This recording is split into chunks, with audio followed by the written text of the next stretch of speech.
Hello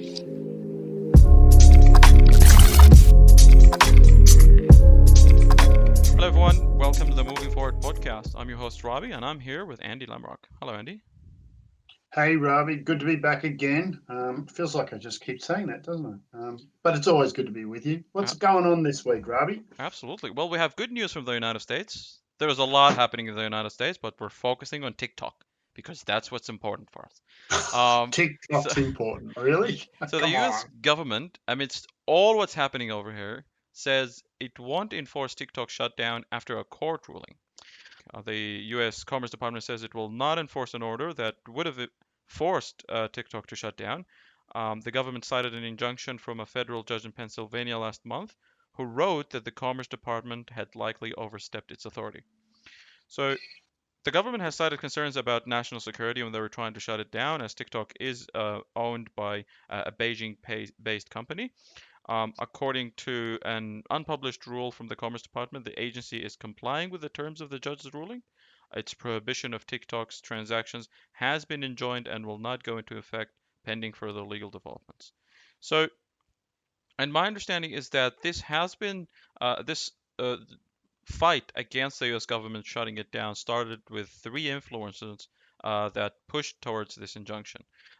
So it does feel like the people that were given power through TikTok, given all this fame and all this money, are able to defend themselves now. So it is a platform that have a lot of supporters. I mean, I've used TikTok before, and I continue to use it every now and then, and it's really fun, to be honest. Although it gets boring if you keep doing it a lot because it's the same thing. So, what do you think of this, Andy? I mean, do you feel like the government should have the power to do this? Do you feel like the best option for TikTok is to be bought by a US-based company? What would be the best case scenario in your opinion? Well, I'm not sure there is a best case scenario if we just look at the black and white like that. I think what's Hmm. interesting in this is that here is an organization that's got mass rapid adoption. It's a typical, fourth industrial revolution type opportunity. Hmm. It's got global market overnight. Um, it's got all sorts of stigmatisms associated with, who's listening, who's hacking, who's got access to data, ethics, all of this sort of stuff. But the people keep signing up and wanting the platform. So it's for me, it's almost like the people are talking, and whilst they continue to talk and embrace and use this platform, they keep powering forward. I think they've got some challenges ahead of them from a regulatory point of view. There's no question about that, and I, you know, there's got to be a point at some time where these huge conglomerates that are being created in the fourth industrial revolution are going to be held to account at some point. How much that affects them yet to be known. And if history repeats itself, probably not a lot in the end. But how do we create a competitive market? Write something that attracts customer base. Pretty simple. Yeah, and we've seen this a lot recently. A lot of these massive corporations that are pretty much digital only.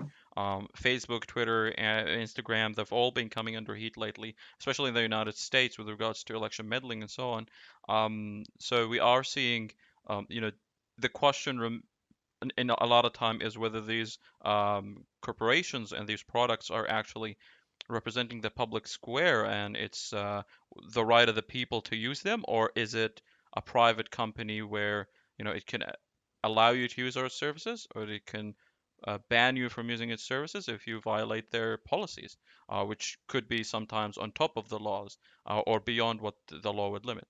But that's a very interesting case over there. I just wanted to highlight this one. Um, It but is, Robbie. Though look, it's a good point. In terms of if we think about the fourth industrial revolution and how fast things are changing, technologies is accelerating so quickly, regulatory can't keep up, and that's been a problem for some time now. But I think this is also a really good window into the value of data. Right? As we create more and more platforms and more data sit on those platforms, and we have the compute power to actually, you know, do decisioning through AI and machine learning and things like that, then how does the regulatory system keep up? Is the question that we've got to think about. Which is But, in a lot of cases just archaic because of how difficult it is, for a good reason, to change the laws. Um, yeah. awesome. So switching topics, we've recently talked about Oculus Quest 2.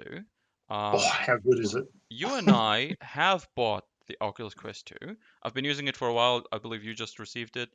Um, and let to share some thoughts. So for me, as a beginning, it's a great opportunity to have a VR headset, an all-in-one VR headset for a little bit over 400 US Australian dollars, coming from Amazon.com.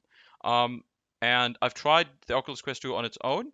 It's a very good device. The Oculus Store might be a bit limited with regards to some of the games that you'd like to play, like Half-Life Alyx, but you can the ability at the same time, if you have a good internal network, which I have Wi-Fi 6 here, the ability to, which the Oculus Quest supports, to purchase an application called Virtual Desktop, which allows you to stream your desktop and then you can use Steam VR and play all the games you want, which I used specifically for Half-Life Alyx, which is, by the way, one of the most mature VR games I've played so far.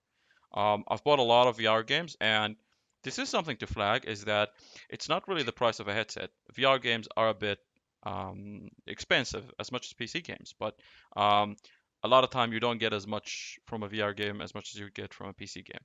Um, the Oculus does allow you to get refunds on games that you've purchased through the application, and it's a very smooth process.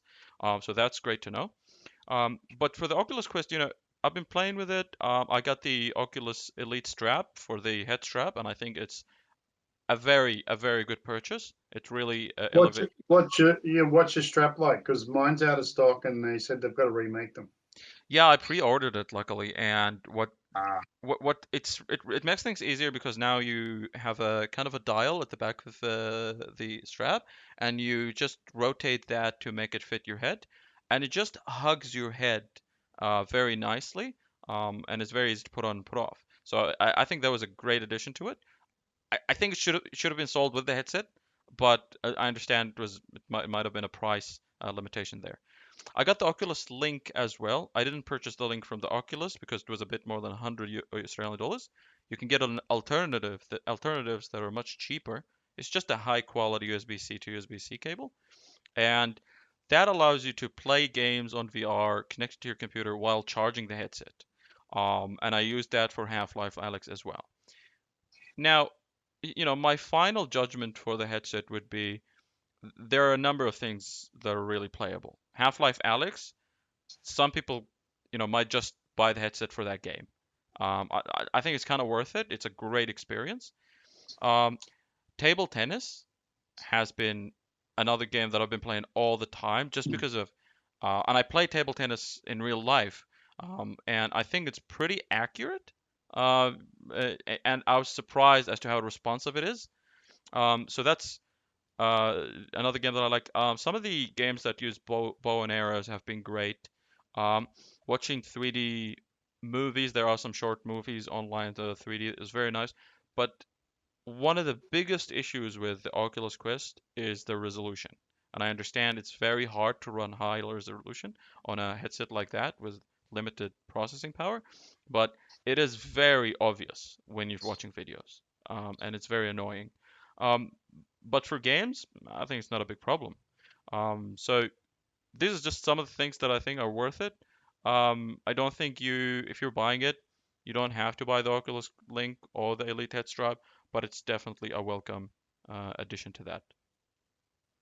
well, that's a big wrap up. Well, mine's still in the box Hmm. because it's going to be my daughter's Christmas present, so I think she'll It's a be great excited. present.